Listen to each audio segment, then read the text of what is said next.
What do you say, everybody? With Kyle Henderson, I'm Mick Gillespie. Great to have you with us tonight as we wait on the college football playoff rankings. This is Bama Insider. Whether you're watching on YouTube, maybe you're listening to our podcast because we'll slide those in there as well.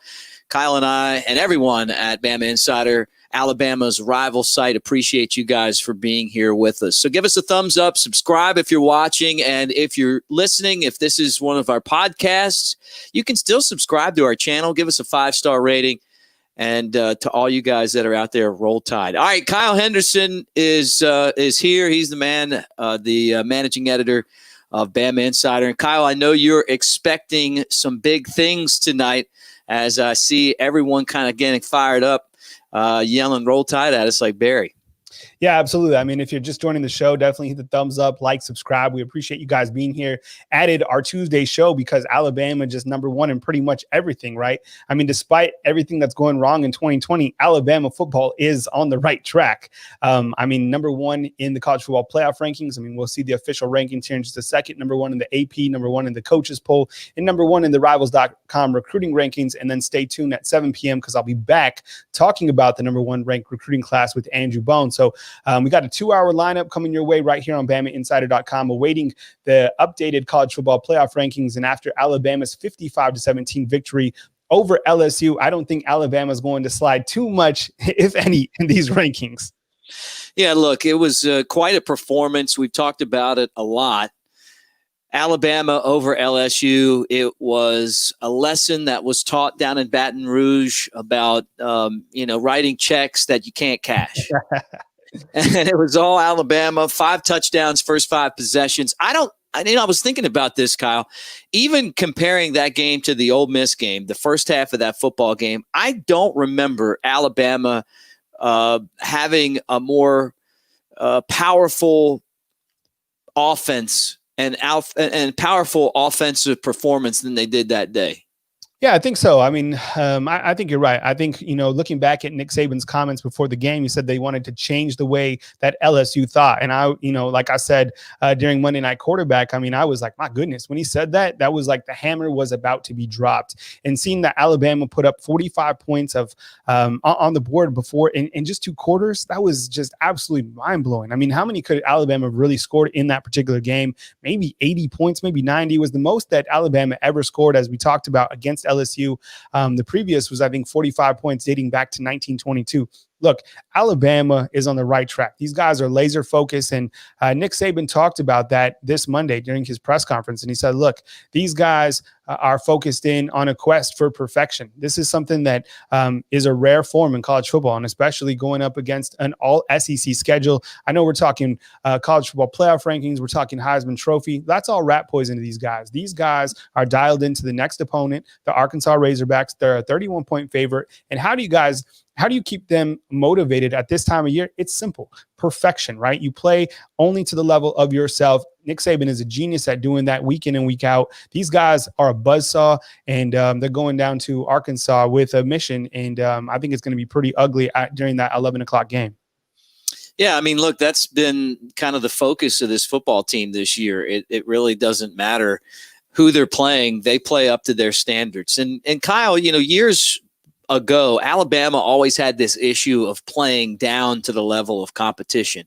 Even 1992, and for those that have been Alabama fans for a long time, remember that season where there were some games, Tulane and La Tech that season, where you're watching and you're going, what's going on here? And Alabama would just kind of play down to the level of competition. One thing that's changed since Nick Saban became head coach is after that first season, playing down to the level of competition ended. And I think that's what separates him from a lot of other great head coaches, even Urban Meyer, who's, I'd say, arguably the second best coach of this era of college football, right? I mean, you can't take that away from him. 3 national championships. He had 3 perfect seasons with different teams. But even Urban Meyer, as good as his teams have been, still always seems to have that game where, they play down to the level of the competition. They're not prepared. They're overlooking someone. Rarely does Alabama run into a game against a team that they're heavy favorites against. And it's been Nick Saban's ability to get these guys ready at that championship level, each year, each game, each snap. And he even said it, he's a kinder and gentler Nick Saban. Maybe it's because he had COVID. Maybe it's because he barked at the sideline girl, a couple years ago, and she didn't care as much as everybody else did. He took some heat from his wife, but he's been a lot nicer. He was asked about, the SEC championship game, and he was like, we got another game next week. He was very judicial in the way that he put it, but that's been the way that this program's operated. Is we're on to the next game. We're focused on the next game. We'll get past the next game and move on. And this Arkansas team, we're probably not going to talk about them a whole lot tonight. I mean, this is about the college football playoff, but this is an improved Arkansas team. It's not going to show up in the standings. I mean, they've won less than a handful of games, but they've been competitive. And, they're a program that I feel like has some momentum, just like Ole Miss, some momentum going into the offseason. But it's a division opponent, and it's the final game on the schedule. And again, I just tip my cap to the SEC, to the school presidents, to the athletic directors, and to Greg Sankey for getting 10 games in for a lot of these schools. Yeah, absolutely. And the playoff rankings are being released right now. So I'm going to have that momentarily for everybody, kind of a fresh graphic. So just kind of stand by on that. Number 10 is Miami. Number 9 is Georgia. Number 8 is Cincinnati. And we're waiting on number 7 right now. But I think you're right. When you look at a team like Arkansas, I think under Sam Pittman, he's a guy who's a straight shooter. I really respect that about, someone like that taking over a program with Arkansas. These guys had a very daunting schedule throughout the year. They're starting out. They had a very difficult schedule to start the season, a very difficult schedule, on the back end as well. And they've played through it. I mean, this is a team who has a very good defense. You kind of look at their secondary, you look at their quarterback situation, Felipe Franks. I know it's 31-point favorite, but you're on the road. And that's the team that could trip you up, right? When you talk trap games, there are certain games that are trap games. But like you said, I think Alabama kind of already had the game where they had to figure things out, and that was against Ole Miss when they put up 750 yards of offense against Lane Kiffin in that 63-48 shootout.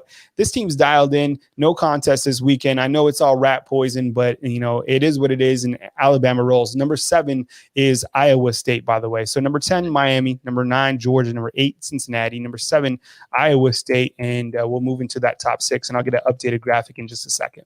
Yeah, I'm a little surprised. Georgia beaten by Florida and Alabama this year. They are a team that struggles sometimes at the quarterback spot. They've got a lot of very good players, but somehow they've kind of crept themselves back up. I'm wondering, what's their signature win this year? Because they didn't play Texas A&M and they lost to Florida and Alabama. I guess that also gives you an idea, though, of what the committee thinks about the SEC when you have a 2-loss team that's still, 8th in the college football playoff rankings. Does Georgia have a chance to make it? No, I don't think there's any scenario, just like Iowa State. But the fact that they're there really helps Alabama and Florida both. Yeah, I think so. I think, when you're the committee, you're kind of looking at Georgia. Are they better than Miami? I would say yes. That would probably, I would, it'd be an enjoyable game to watch. You look at Cincinnati ranked over Georgia. I mean, that's probably debatable, but you look at the fact that Georgia lost games against Alabama and Florida, who are, playing in the SEC championship game. So the SEC is loaded. And I know tonight we're going to talk about Ohio State, and I want everybody's comments inside the comment box. I mean, this team has only played 5 games. As everybody just saw, the game against Michigan is canceled. So by the Big Ten's ruling, they're not going to be, they shouldn't be eligible for the Big Ten championship game, right? And it should be Indiana, who's played enough games to qualify. But I get it. Ohio State beat Indiana head to head. But hey, by the rules, they only played 5 games. Now, it looks like that the Big Ten is going to rearrange the rules come mid-season and allow for Ohio State to play in that Big Ten championship game, to play against Northwestern. I mean, we're going to talk about that, Mick. I mean, I can't believe that this is happening. Only 5 games. I get it. They're undefeated in those 5 games. But the Big Ten, they put those rules out at the beginning of the season when they knew that COVID was in place. It's not like COVID just happened. I mean, they opted out because of COVID. And now to kind of jump back in mid-season and say, oh, wait, we want a team in the college football playoffs because they get a cut of that revenue. I think that shouldn't be allowed, but they're definitely going to do that. And we'll show the playoff percentages in just a minute. Ohio State is just behind Alabama, 85% chance to make the college football playoffs. Yeah, no, I knew what you were saying, and I'm surprised. I don't think that it's fair for the other teams and the other conferences that found a way to play football. I get it. I mean, this is a very different year than we've had in the past. I mean, we have a pandemic going on, and people are dying from COVID, and the Big Ten decided that the best course of action for them was to cancel their football season. And then they decided to change their mind and play. But then, their rules, including 21 days they had for players who had COVID, which for young people, COVID really hasn't been a big deal. For older people, it's been a huge deal, So not one football player has died from COVID, but maybe their grandparents have, maybe their parents, depending on how this thing goes. So I don't want to lessen the severity of this, but at the same time, that's what the Big Ten did. They canceled the season. They came back without enough weeks left to be able to manage the schedule in case there was an issue with COVID. And now they're changing the rules and doing that to get Ohio State in. I would love to see Ohio State not get in. I don't think they played enough games, and it's unfortunate. If BYU and Coastal Carolina can figure out a way to play a football game in 2 days, then I would challenge Ohio State to do the same thing. I know Cincinnati is in their state ranked 8th, but Cincinnati's dealing with COVID. How about Texas A&M? How about BYU? How about playing one of these schools? How about playing Coastal Carolina? If I was the Chanticleers, I would play that game because it would give me an opportunity to prove that I belonged on that big stage. But I would love to see that happen. Obviously, the games in the Big Ten that have been canceled haven't been rescheduled with out-of-conference games, and that's because they're playing like the SEC, an only conference schedule. But 5 games to me shouldn't be enough to get them into the college football playoff. Yeah, I completely agree. And where's our good buddies from Coastal Carolina in this, right? I mean, these guys just took down BYU, who is supposed to be all that. I love the game. I love the matchup. And just like you said, wouldn't it be great if Texas A&M and Ohio State, both who don't have games this weekend, were to pair up and be like, you know what, we're on the cusp. And a lot of people want to know if one of our teams can make the college football playoffs. Let's figure that out this weekend. Let's set that up this weekend. They have enough time. It's only Tuesday, right? Those coaches sleep at the office anyways. Let's set something up. The Big Ten, the SEC can figure out the TV revenue distribution, and they can set something up for this weekend. It's not out of the realm of possibilities, right? And then everybody who's doubting Ohio State, if they put the wood to Texas A&M, then people will be like, look, Ohio State is definitely one of the top 4 teams, right? They have an opportunity. Here it is, right? If you want an opportunity, take it. We all knew that Michigan game wasn't going to take place. We knew it. We knew that weeks ago, right? Now here it is, an opportunity for Ohio State and Texas A&M to man up, to figure out who the 4th best team is. Do it this weekend. Yeah. Look, and people want to defend Ohio State. You won 1 game against a team with a winning record this year. You beat Indiana. So look, I'm not saying it's not a great team that could win a national championship, but what I'm saying is that you didn't play enough games to qualify against these other teams that have gone out and played a much fuller schedule. You beat Indiana, like in a really, really terrible Big Ten year. And I mean terrible, where Michigan State stinks, Michigan's horrible, and Penn State might be the worst Penn State team that I've seen in my entire life. And that's going back a ways now, So, and no, I know Ohio State hasn't played all of those teams, but what I'm saying is that compared to the SEC, even the ACC with Notre Dame in there this year, just not very impressed with the Big Ten overall. Yeah, absolutely not. Low pulse in the Big Ten overall. Ohio State, and like we said, we've talked about this before. The Big Ten didn't have to push back their season, right? They could have taken the same stance as the SEC and ACC. We've said that before. But looking at the top 4 teams right here in the college football playoff rankings, What's wrong with the team on the far right? Ohio State, right? They don't have enough games, right? The game against Maryland canceled. They didn't even have room to postpone that. Same thing with this, the Illinois game and the game against Michigan. So now 3 of their games have been canceled. And to even think that the Big Ten is going to rearrange the rules to make sure that they play in the Big Ten championship is all about the TV revenue, because they want them to be able to be eligible for the playoffs, and they will if they do win out, and I think they will. So we'll have to see. But I mean, look at Alabama, look at Notre Dame. The glaring things that stand out to me when I look at Alabama and Notre Dame is this. I mean, number one, did you guys watch Notre Dame and Syracuse? Raise your hand if you did. What was the score at the end of the first quarter? Yeah, it wasn't good. 7-3 Syracuse. You know how many games Syracuse have won this year? 1. Okay. So I know there's a group of Notre Dame fans out there that want Notre Dame to somehow jump Alabama for that number 1 spot. Hold on. You have to beat Clemson again, and you have to beat Clemson with Trevor Lawrence. Can they do it? I don't think they can. They have an opportunity to do that during the ACC championship game. And, we'll see how that goes down in 2 weeks. I think when you look at Notre Dame's schedule overall, that another glaring thing that jumps out, and I've said this before, I said this last Tuesday, I'm going to say it next Tuesday, the win over Louisville, 12-7. What happened?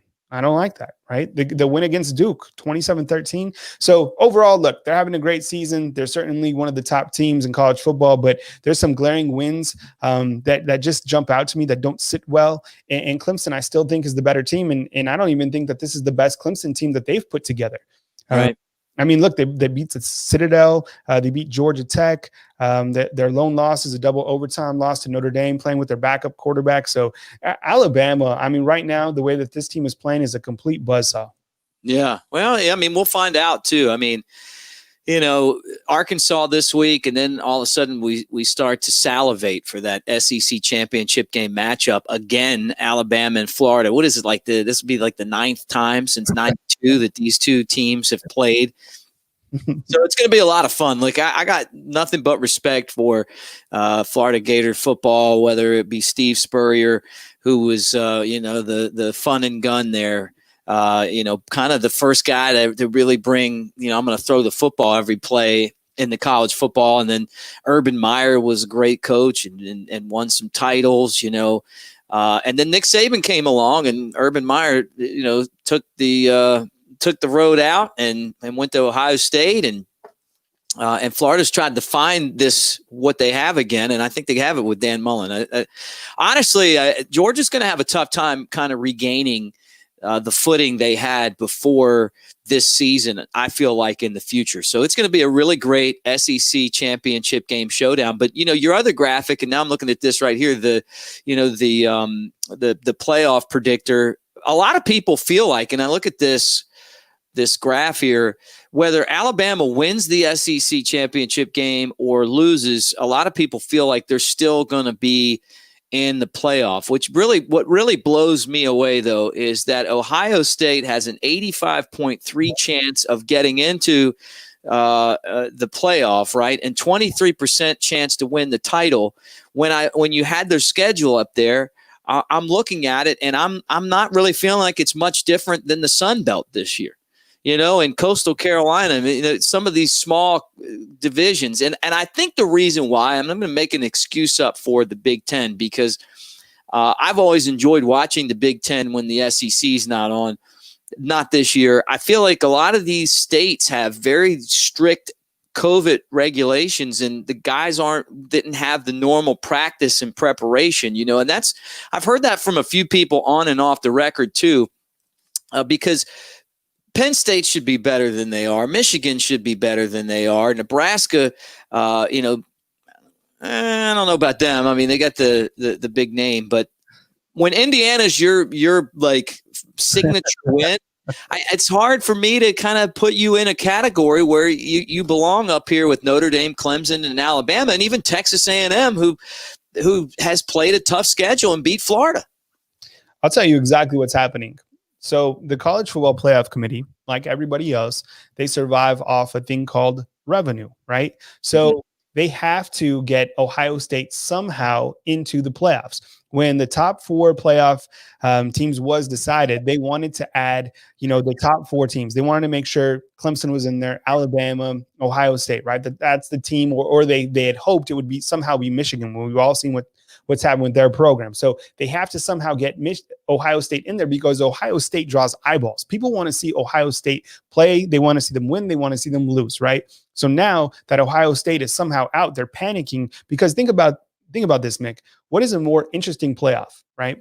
Alabama at the number 1 spot versus, let's say, a number 4 Clemson, and Notre Dame versus Ohio State? Or is it more interesting for Notre Dame to play at Texas A&M? Immediately, you're thinking, oh, I don't want to watch that, right? You don't want to watch Texas A&M inside the playoffs. I might want to watch that. I mean, I think they're going for TV ratings at the maximum, right? Saying. And they don't want Kellen Mond. Nobody wants to watch Kellen Mond in the playoffs. Look, the kid's doing all right.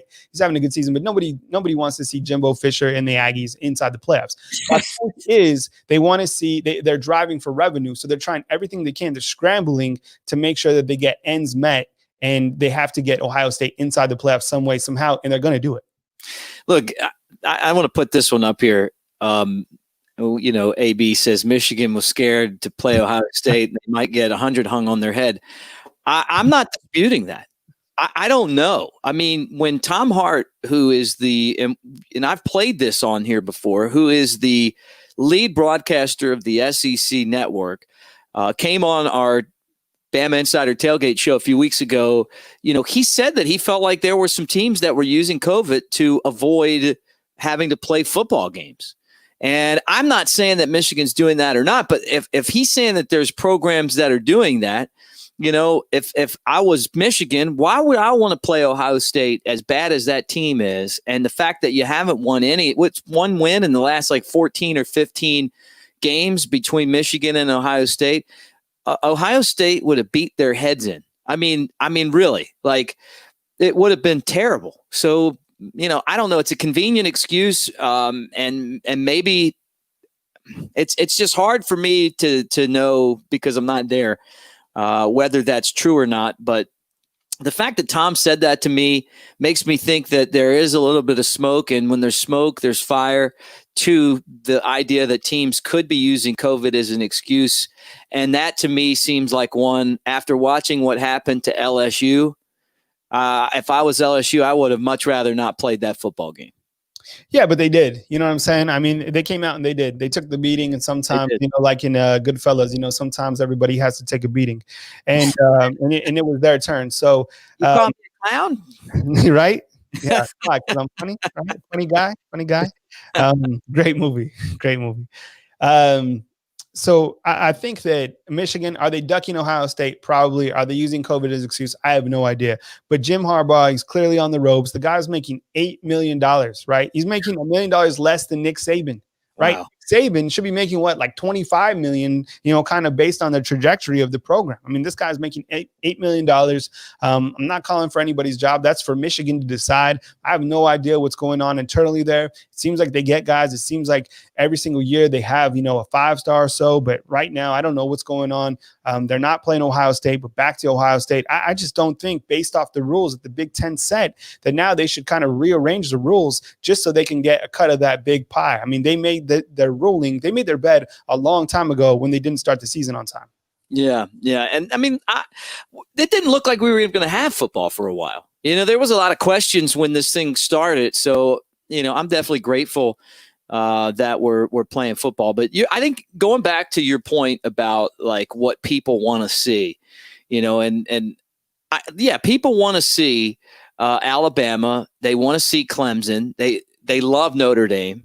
I was one of those kids. I wanted to be Rocket Ishmael every time I played pickup football back as a kid, right? A long time ago. And honestly, Ohio State, but is it fair to Texas A&M, who's gone out and played what's going to end up being a 9-game schedule, that they're going to be left out? Or is it fair to Cincinnati, who's gone out and played a schedule?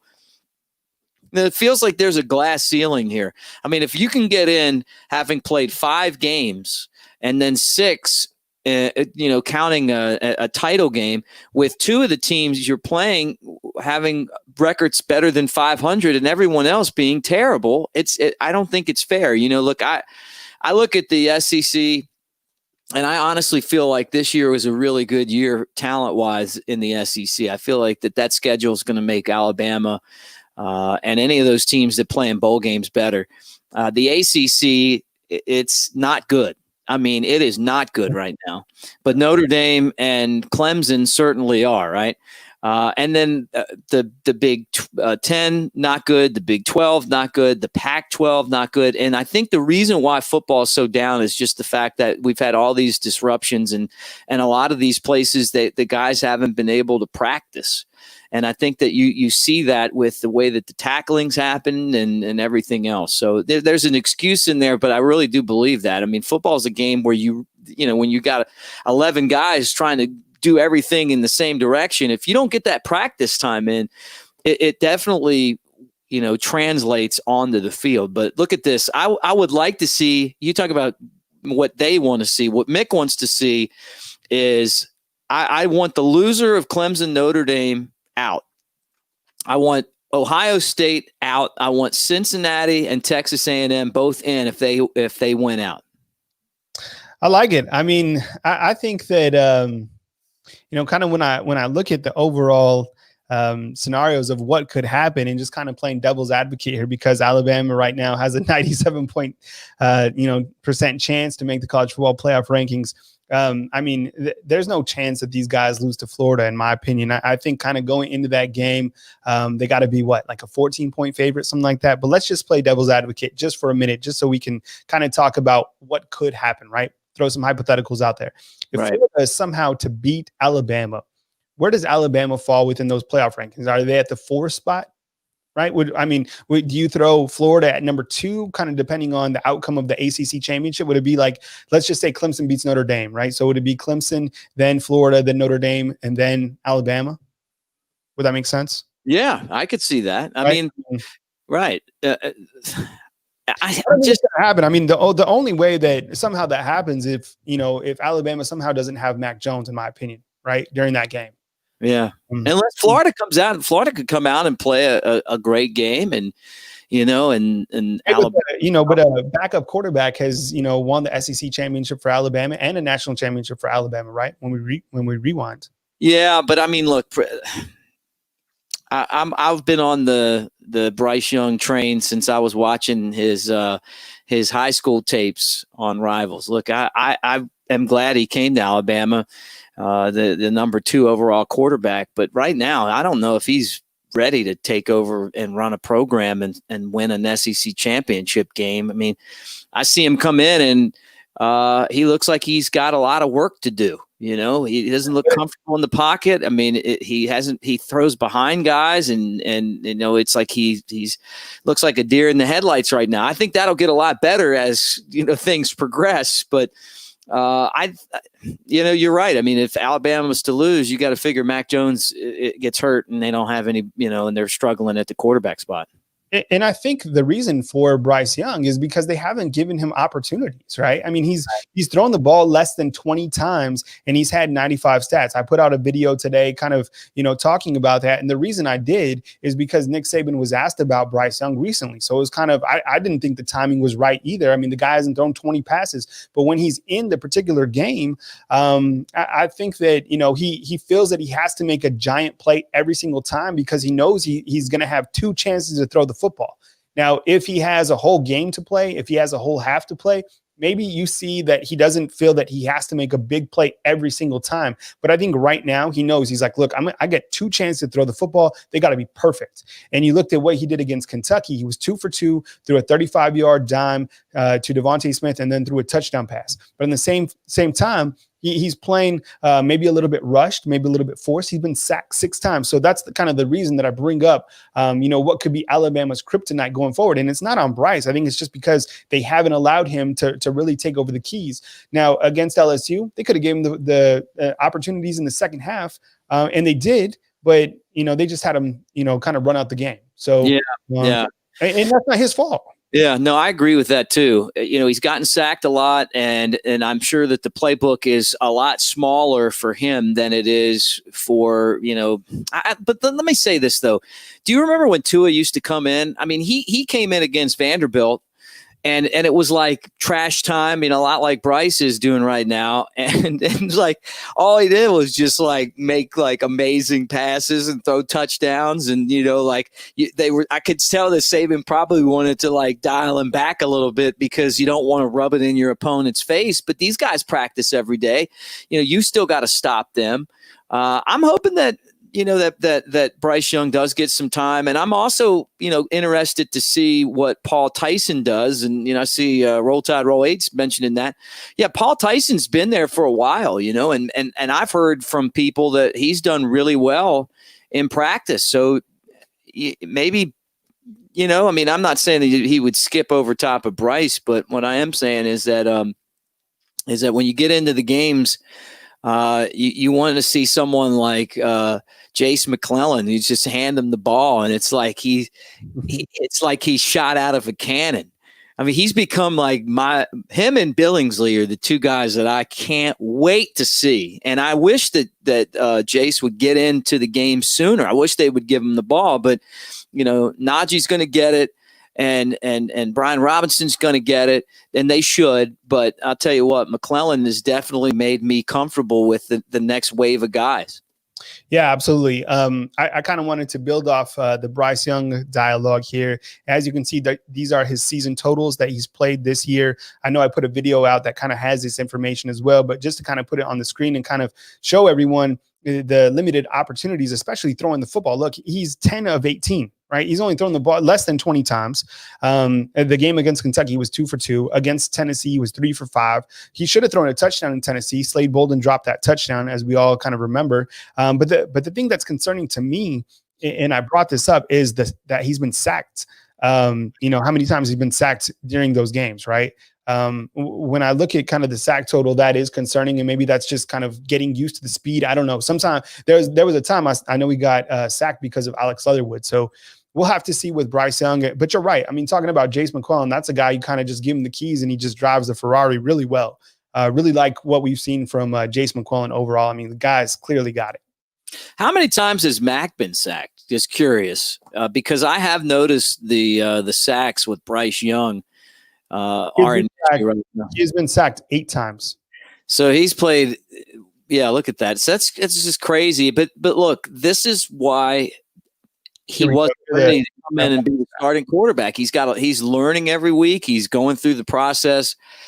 The thing that I like about Bryce so much, though, is that you can see he is oozing with talent. I mean, the way that he's able to throw the ball without really even having to put a lot on it, and it's got a ton of zip.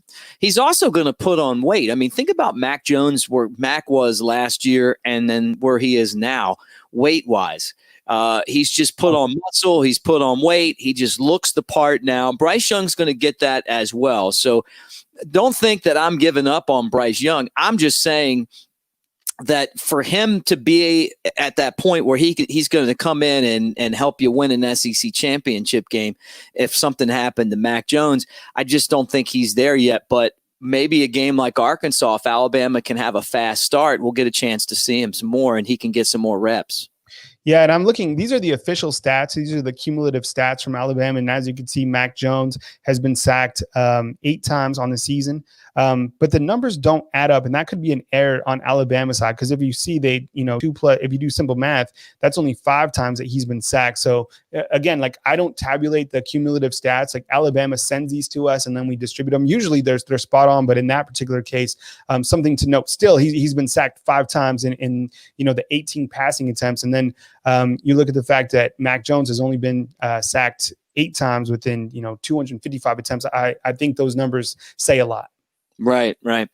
Yeah, and Georgia had 3 of those sacks. Mm-hmm. And I'd say that Georgia, the first half of the Georgia game, is the best defense that Alabama will see this year. Because I look at who's remaining, and I'm not overly impressed with Ohio State. They had their signature win against Indiana, and they were up 35-7, and they had to hold on to that game for dear life, right? Mm-hmm. So that to me tells a story in itself. When you play one team with a record of 500 or better, you're up 35-7 and you win 42-35. I mean, come on, let's call it what it is. And then Notre Dame and Clemson. Clemson doesn't have the players on defense that they have in the past, but I still think they're the most dangerous team to me on this list because they've got Trevor Lawrence, and as long as they have Trevor Lawrence, it's going to be tough to beat them. Yeah, absolutely. And Trevor Lawrence has beaten Alabama before. I mean, I was kind of throwing out some hypotheticals, and if the last time that those two teams met, I was at both of those meetings. I saw them play in the Sugar Bowl down in New Orleans, and Alabama got the best of them. And then, they went out to Santa Clara, went out there, for that matchup. In Clemson, I've never seen a team just physically impose their will on a Nick Saban team. And they did that. I mean, that last drive, it was like a 13-play drive. They just ran the football right down. Trevor Lawrence is the real deal. There's no denying that. We've talked about that before, Mick. I mean, he's the first guy drafted in the draft, 100%.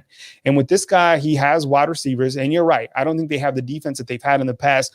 But if there's any team that can, kind of get into a shootout or put points on the board or capitalize, it's Clemson 100%. And, they also have Dabo Swinney. They have Brett Venables. They have continuity on their coaching staff. That's why I'm so confident that they beat Notre Dame in this ACC rematch. Yeah, well, and I'm with you, man. I mean, both of us have done a nice job with our picks this year and our pick contest. And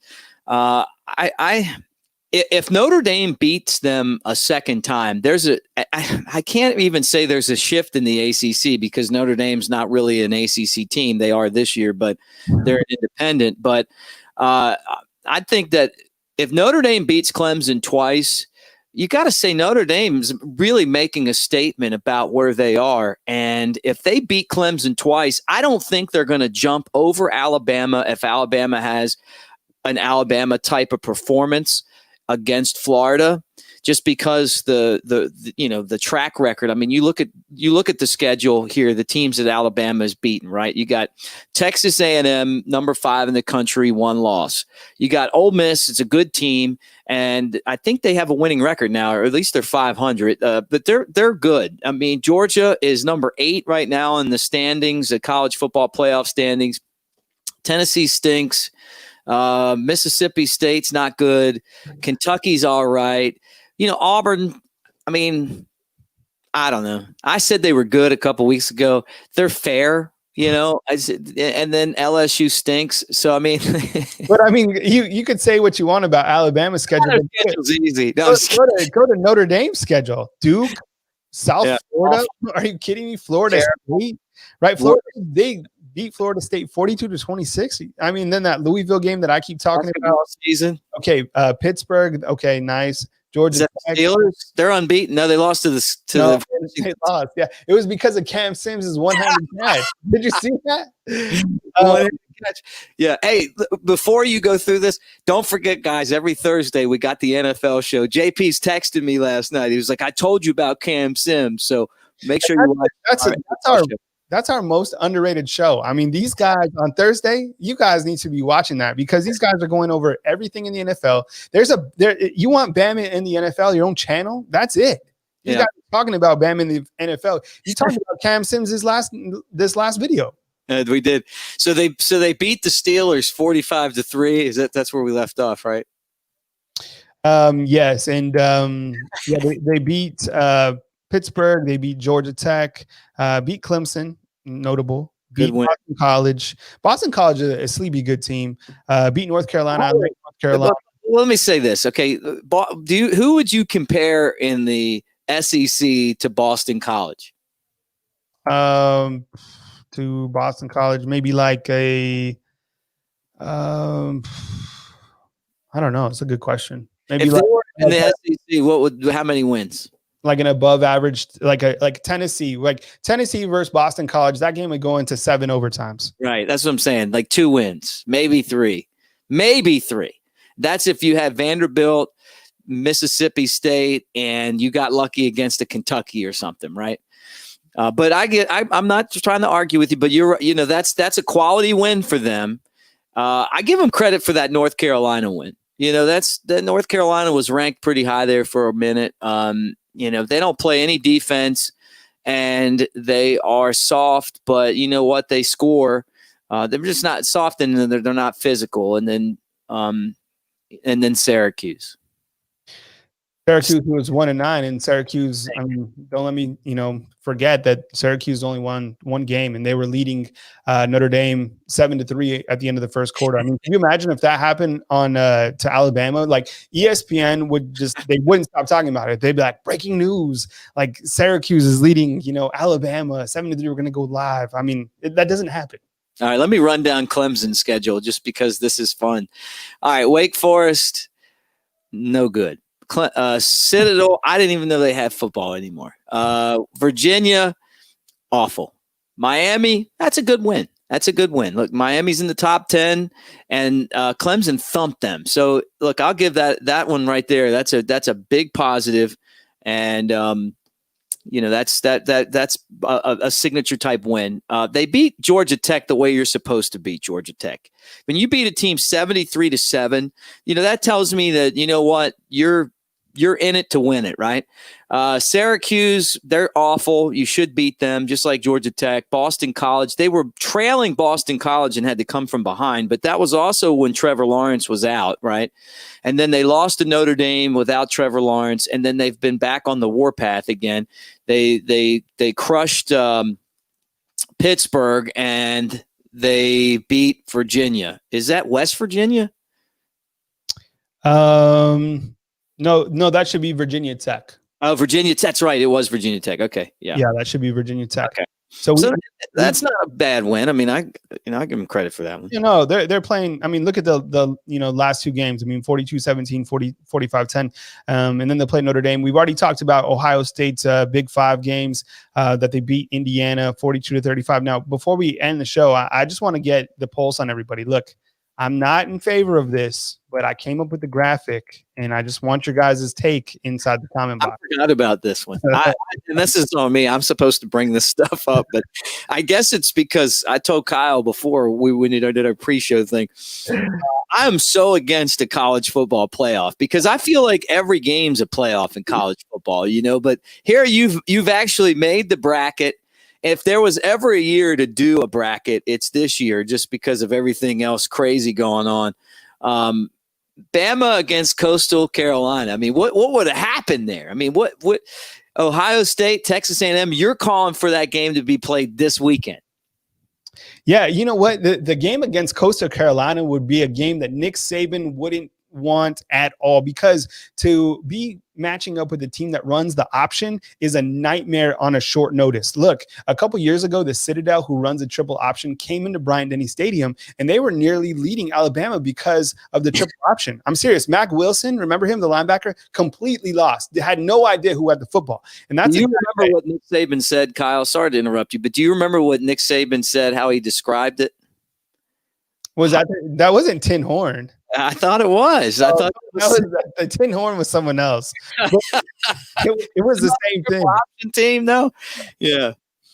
That would be a nightmare scenario. I mean, I'm serious. Like, if you're an Alabama fan, you do not want Coastal Carolina. Not to say that they could stop Alabama, but I'm telling you, the triple option, you don't want to face that in college football because you don't see that from any other team. So now, you look at your defensive coaches trying to explain that to your players. I mean, it's just not a good matchup. But overall, I would love to see Notre Dame and Cincinnati. That seems like a great matchup. Clemson and Florida. That sounds entertaining as well. And I'm calling for that Ohio State and Texas A&M. Hey, you guys can do it. Do it this weekend. Yeah. Well, I think it's still going to come down to Alabama against Clemson. I mean, unless they somehow match up in the first round of the playoff. My gut feeling is that's the matchup we're going to see. And like all these other games to me are noise. I mean, maybe Ohio State and Texas A&M would be a good Citrus Bowl. Yeah, there you go. Yeah, yeah, that sounds fitting. Well, Kyle, I guess that I've got to remind everyone that coming up next, you and Andrew Bone are going to talk recruiting. And what's crazy is that early signing period is next week. Yes, it is next week. And Mick, don't spill the beans because we have something very, very special lined up for everyone right here on Bama Insider. So next Wednesday, I just want everybody to put this on the calendar. Bama Insider on Wednesday. Every single thing you need regarding the early signing period, which is really National Signing Day. I hate calling it the early signing period because it's all signing day. I mean, all these guys are going to sign on next Wednesday. So stay tuned. We're going to have Andrew. We're going to have Mick. We're going to have a lot coming your way. I can't spill the beans for you, but just stay tuned. And then right now at 7 p.m., get ready because Andrew and I are going to come back. We're going to talk recruiting. It's closing time for Nick Saban as the Alabama Crimson Tide try to retain that number one position in the recruiting rankings, number one in the college football playoff rankings, and number one in the rivals.com recruiting rankings. This class is completely stacked. Yeah, this guy's just continuing to find a way to roll. And it's on the field and in recruiting. And when you win on National Signing Day, you win national championships. And we've learned that over the years, not just with Alabama, but with Clemson and LSU and, even Auburn. You want to win those recruiting wars. You get those players, it's going to be a difference maker. All right, guys. Again, Alabama, number one.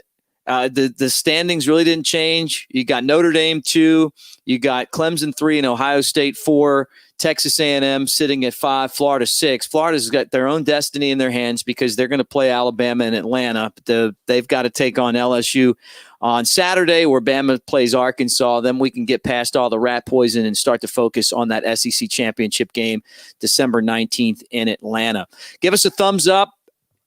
Subscribe to our channel. We appreciate all of you guys being part of the Alabama Rivals experience and Bama Insider YouTube television. And for those of you that are listening on our podcast, or if you're watching right now and you missed part of the show, you can always go back and watch it, or you can download the podcast as well and take it with you anywhere. Spotify, Apple, wherever you get your podcasts, we're going to have it there. And it's free content, and you can check it out. So for Kyle Henderson, I'm Mick Gillespie. Thanks for watching, guys. Stay tuned. We're going to talk recruiting with Andrew Bone. Kyle and Bone are coming up. We'll talk to you tomorrow. Roll Tide.